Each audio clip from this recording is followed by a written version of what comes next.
आम्हाला सत्ता काय, सत्याचं काय करू? सत्तेशिवाय पण आज पण लाथा मारल्यात ना, अनेक अंगावर आले, त्यांना तुडवलेच ना. पण तुम्हाला ह्यांचा माच, या सगळ्या लोकांचा, सत्ताधाऱ्यांचा तुम्हाला उतरवायचा या निवडणुकीमध्ये. कुठेही बेसावध राहू नका.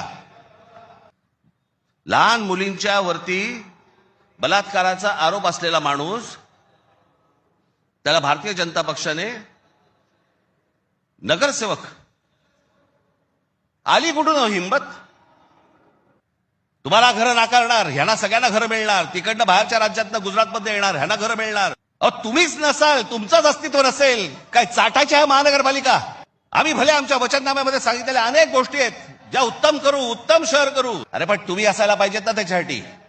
तुमची काय किंमत करून ठेवली आहे लोकांनी? कोण महाराष्ट्रामधला मराठी माणूस पैसे फेकले की विकला जातो? ही आपली किंमत. दुसऱ्यांच्या हातावरती बसून त्यांचा उद्देश साध्य करण्यासाठी आमचे लोक हे आमच्या लोकांना फोडतायत. काय दुर्दैव आहे बोला.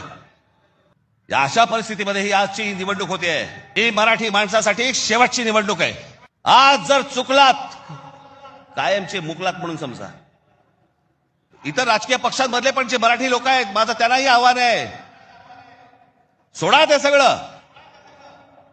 या मराठी माणसासाठी एक व्हा, या मुंबईसाठी एक व्हा, या महाराष्ट्रासाठी एक व्हा.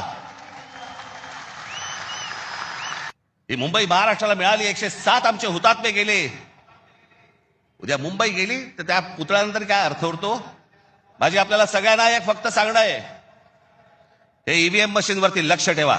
आणि दोन्ही पक्षातले जे सगळे लोक आहेत यांना फक्त मी एकच सांगतोय, बाबांनो, आता आपल्यातलं काही वाद नाही. आता खरी लढाई त्यांच्याशी आहे. आणि म्हणून तिकडे आपल्याला जाता एवढंच सांगेन की सतर्क राहा, बेसावध राहू नका.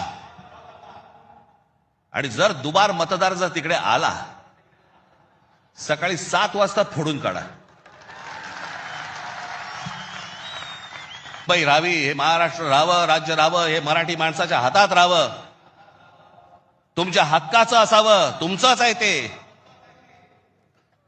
आणि मला असं वाटतं की जो लढा आजपर्यंत मराठा साम्राज्याने दिला, तो लढा आज तुम्हाला, आज सगळ्यांना, तुम्हाला, आम्हाला सगळ्यांना करायचा आहे. हा महाराष्ट्र वाचवायचा आहे, महाराष्ट्र समृद्ध करायचा आहे, ही आपली शहरं समृद्ध करायची आहेत, ही मुंबई आपल्याला वाचवायची आहे. ही मुंबई कदापि आपल्याला कुठेही गुजरातला राहून द्यायची नाहीये. या सगळ्या गोष्टींसाठी आपण सगळेजण कामाला लागाल अशी एक आशा अपेक्षा बाळगतो आणि आपल्या सर्वांची मी रजा घेतो. धन्यवाद. जय हिंद, जय महाराष्ट्र.